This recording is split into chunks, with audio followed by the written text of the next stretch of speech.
Roy White Sr., the second of 10 children, was born on a farm in Flomaton, Alabama on May 14, 1937. He learned the value of hard work early in life and helped make a living for his family as a young boy by picking cotton, logging, and working in a sawmill. Roy graduated from Flomaton High School in 1955 and joined the United States Air Force soon after. He served his country admirably, and when he was discharged in 1959, he came back to Alabama and went to work for Rebel Oil Company. Former Rebel Oil owner Al Daring said the first time he saw Roy was when he pulled up to their station in Flomaton in a log truck and asked for a job. Al gave him a job as an attendant, and within the same year Roy had become manager of that location. Sometime in 1959, Roy became manager of a station in Mobile, and soon after a supervisor for Rebel Oil, traveling all over Alabama, Georgia, and the Florida Panhandle. In those days, people were fired on the spot for not washing a windshield, and if the bathrooms were found to be dirty, everyone on the job was fired immediately. In 1964, Rebel sold to TCR, and a year later, Roy decided to go into business for himself. He started with a small station in Evergreen, Alabama, with 3 borrowed pumps and a dirt driveway. The building was so small that the boys at the garage across the street used to tease Roy by saying they would move his building into their garage at night to protect it.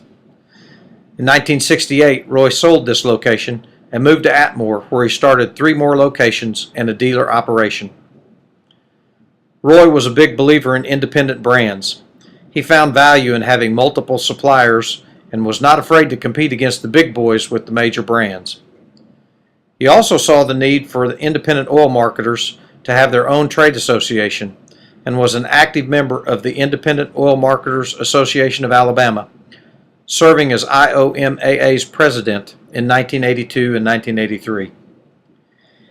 It was during Roy's year as IOMAA president that discussions with the Alabama Petroleum Marketers Association began regarding the merger of the two associations. Roy, along with Don Holler, Larry Jones, Barnett Lawley, and others, worked hard to bring the two groups together. Regardless of the differences between branded and independent marketers, these men knew that the industry as a whole would be stronger if the two groups worked together as one. Never was this more evident than just 1 year later when the now combined groups passed the Alabama Motor Fuel Marketing Act. Roy's work on behalf of the industry caused him to be voted AOA's Oilman of the Year on 2 separate occasions, marking the first time one individual had won the award in more than 1 year. Roy married the love of his life, Fay Little, in 1964, and together they had 4 children. He enjoyed golf, fishing, hunting, farming, gardening, and most of all, spending time with his family. Tragically, Roy's life ended much too soon and he passed away in 1989.